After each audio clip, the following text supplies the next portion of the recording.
To current economy session of SVR academy. ఇక్కడ రీసెంట్గా India rice exports గురించి ఒక డిస్ప్యూట్ వచ్చింది.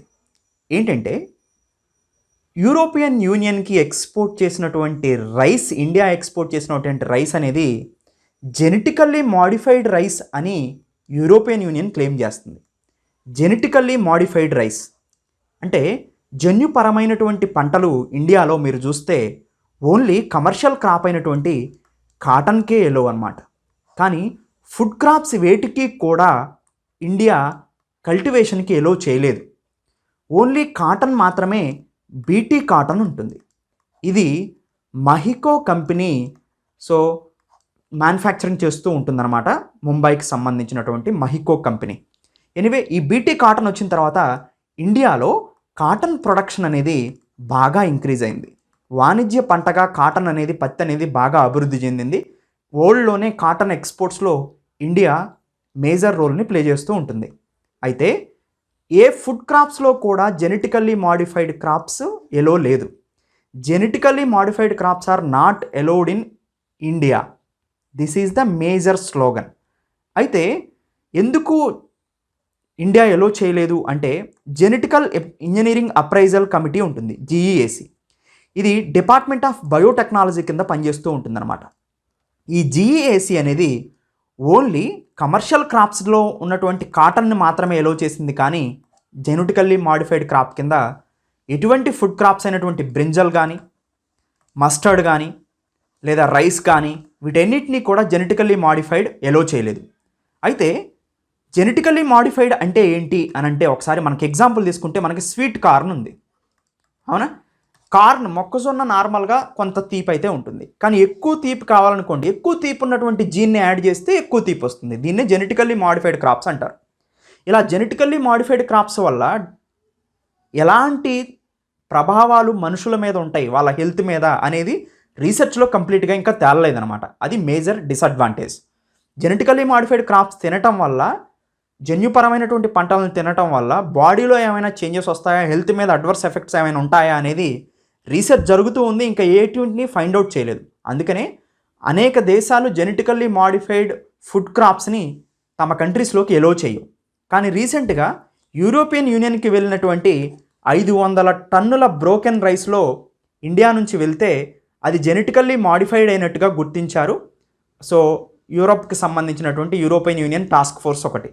ఫ్రెంచ్ మ్యానుఫ్యాక్చరర్ తన కంట్రీలో ఈ రైస్తో తయారు చేసినటువంటి యూరోపియన్ యూనియన్ కంట్రీస్కి వెళ్ళినటువంటి అన్ని ప్రొడక్ట్స్ని కూడా రీకాల్ చేసింది, మళ్ళీ వెనక్కి తెప్పించుకుంది. ఇవి జెనెటికల్లీ మాడిఫైడ్ కంటామినేషన్ జరిగింది అనేది. ఇది యూరోపియన్ యూనియన్ క్లెయిమ్. దీనివల్ల ఇండియాకి డిసడ్వాంటేజ్ ఏంటంటే, ఇలా కనుక చెడ్డ పేరు వస్తే జిఎం రైస్ కనుక ఇండియాలో ఉంది అని రైస్ ఎక్స్పోర్ట్స్ మీద ప్రభావం పడటానికి ఎక్కువ అవకాశం ఉంటుంది. ఇండియా ఇప్పటికే లార్జెస్ట్ ఎక్స్పోర్టర్ అనమాట వరల్డ్లోనే రైస్ని ఎక్స్పోర్ట్ చేయడంలో. అప్రాక్సిమేట్గా 30% ఆఫ్ వరల్డ్ ఎక్స్పోర్ట్ చేస్తూ ఉంటుంది. అంటే 30% వరల్డ్ ఎక్స్పోర్ట్స్ ఇండియా నుంచే వెళ్తాయి.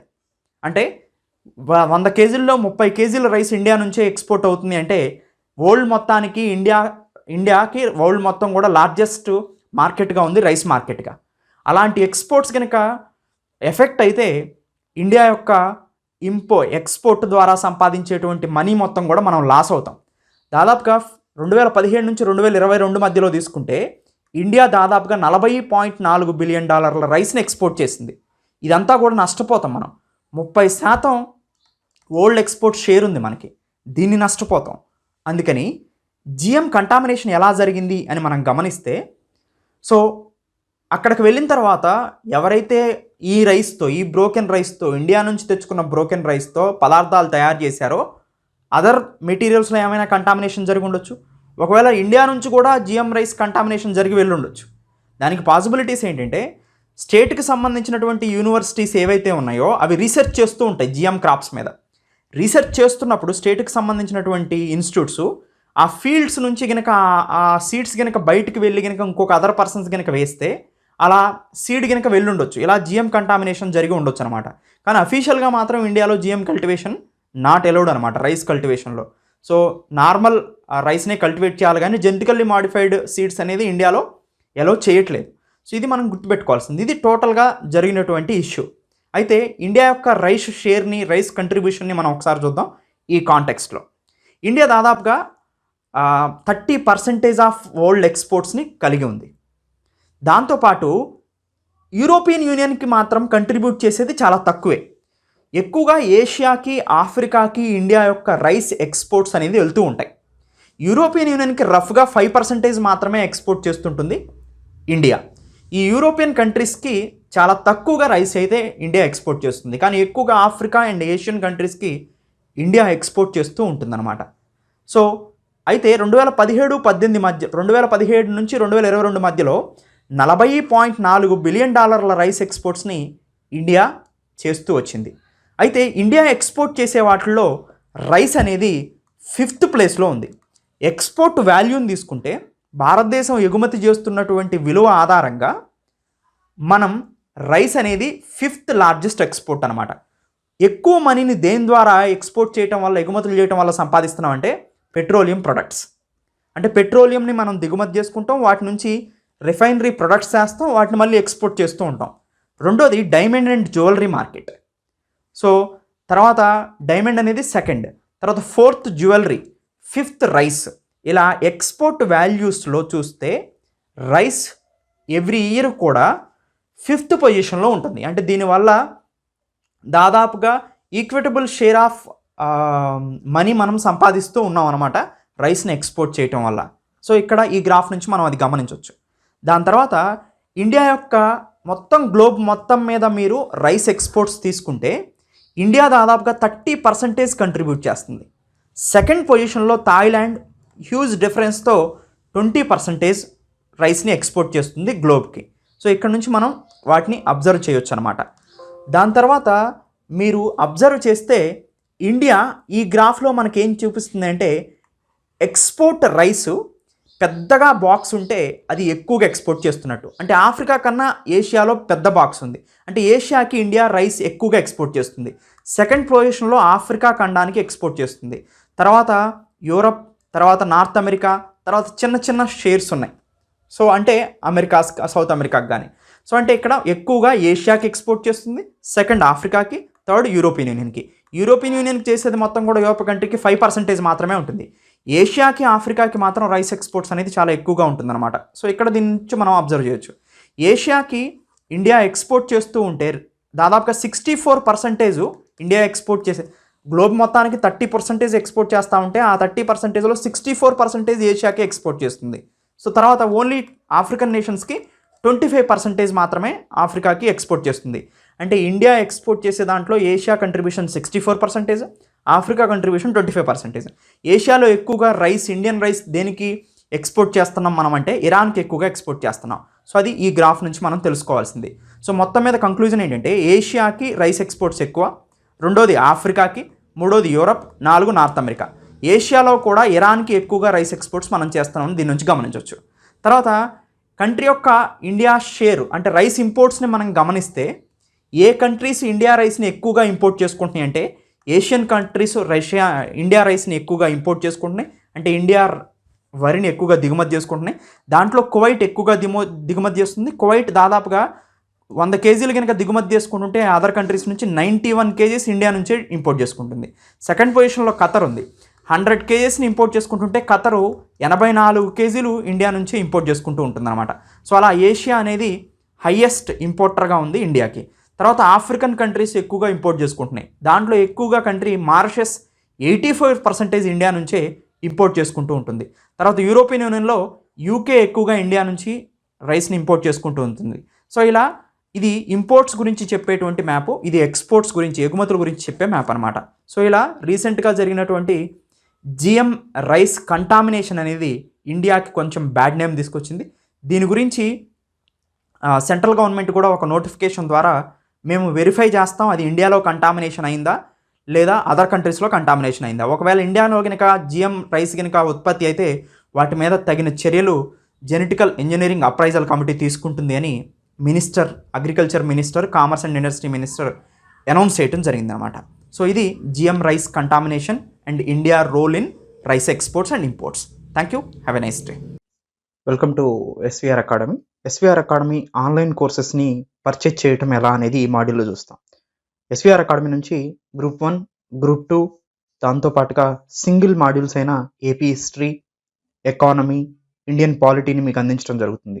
వాటిని ఎలా పర్చేజ్ చేసుకోవచ్చు ఏ కోర్స్నైనా అనేది ఒకసారి ఇక్కడ చూద్దాం. ఫస్ట్ క్రోమ్ను ఓపెన్ చేస్తారు. ఓపెన్ చేసిన తర్వాత www.svracademy.in వెళ్తారు. వెబ్సైట్ ఓపెన్ అవుతుంది. ఈ వెబ్సైట్ ఓపెన్ అయిన తర్వాత కిందకి స్క్రోల్ చేస్తారు. కిందకి స్క్రోల్ చేసిన తర్వాత ప్రతి కోర్సు దాన్ని కింద బై నౌ అనే బటన్ కనిపిస్తూ ఉంటుంది మనకి. సపోజ్ నేను గ్రూప్ 2 పర్చేజ్ చేయాలని అనుకుంటున్నాను అనుకోండి. ఫస్ట్ నేను గ్రూప్ 2 కోర్సుని సెలెక్ట్ చేసుకుంటాను. సపోజ్ ఇక్కడ గ్రూప్ 2 వచ్చింది. ఇక్కడ నీకు బై నౌ అనే ఆప్షన్ ఉంది. బై నౌని క్లిక్ చేస్తాను. బై నౌని క్లిక్ చేసిన తర్వాత ఒక రిజిస్ట్రేషన్ ఫామ్ ఓపెన్ అయింది. ఆ రిజిస్ట్రేషన్ ఫామ్లో నా డీటెయిల్స్ని ఎంటర్ చేస్తాను అనమాట నేను. ఓకే, నా నేమ్ ఎంటర్ చేశాను. నా నేమ్ ఎంటర్ చేసిన తర్వాత ఇమీడియట్గా ఈమెయిల్ ఎంటర్ చేయమని అడుగుతుంది. ఈమెయిల్ ఎంటర్ చేయండి మీరు. ఓకే, ఈమెయిల్ ఎంటర్ చేశారు. ఈమెయిల్ ఎంటర్ చేసిన తర్వాత మొబైల్ నెంబర్ ఎంటర్ చేయమని అడుగుతుంది. మీరు మొబైల్ నెంబర్ ఎంటర్ చేస్తారు. తర్వాత పాస్వర్డ్ అడుగుతుంది. మీరు ఏదో ఒక పాస్వర్డ్ సెట్ చేసుకోండి గుర్తుండేలాగా మీకు. ఆ పాస్వర్డ్ సెట్ చేసుకున్న తర్వాత మీకు ఏ కోర్స్ కావాలని అడుగుతుంది. ఆ కోర్సుని సెలెక్ట్ చేసుకోండి. ఇప్పుడు నాకు గ్రూప్ 2 కదా పర్చేజ్ చేయాలనుకుంటుంది. గ్రూప్ 2 సెలెక్ట్ చేశాను.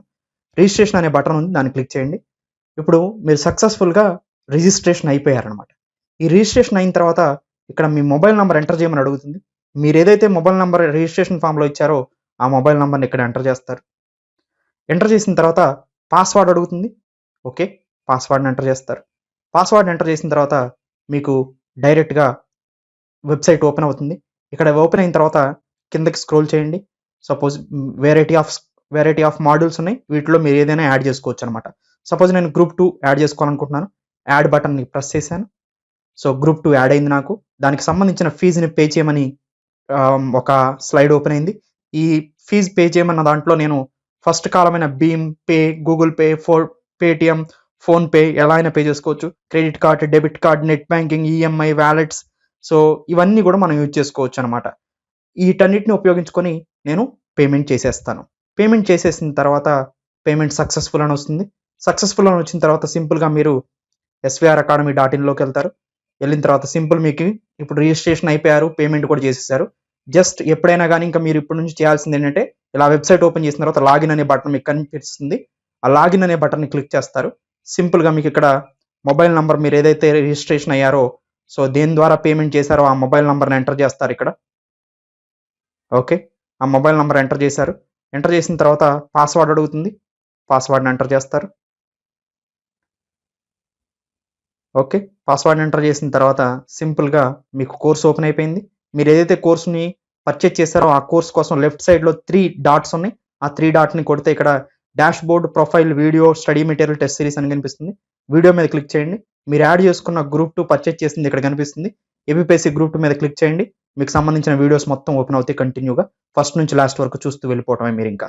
సో ఏదైనా డౌట్స్ వస్తే దీంట్లో సింపుల్గా అడ్మినిస్ట్రేషన్ నంబర్ 7801086536 కాల్ చేసి క్లారిఫికేషన్ చేసుకోవచ్చు. జస్ట్ సైన్ అవుట్ అయిపోతారు అంతే. సో మళ్ళీ కావాలనుకుంటే సింపుల్గా సైన్ ఇన్ అవుతారు, సైన్ అవుట్ అవుతారు. ఇదే ప్రాసెస్ ప్రకారం మీరు ఆన్లైన్ కోర్సెస్ని పర్చేజ్ చేసుకోవచ్చు. ఈ పరిణామ క్రమంలో మీకు ఏ డౌట్ వచ్చినా కానీ SVR అకాడమీ అడ్మినిస్ట్రేషన్ నంబర్ 7801086536 నంబర్కి కాల్ చేసి మీరు డౌట్స్ని క్లారిఫై చేసుకోవచ్చు. Thank you. Welcome to SVR academy.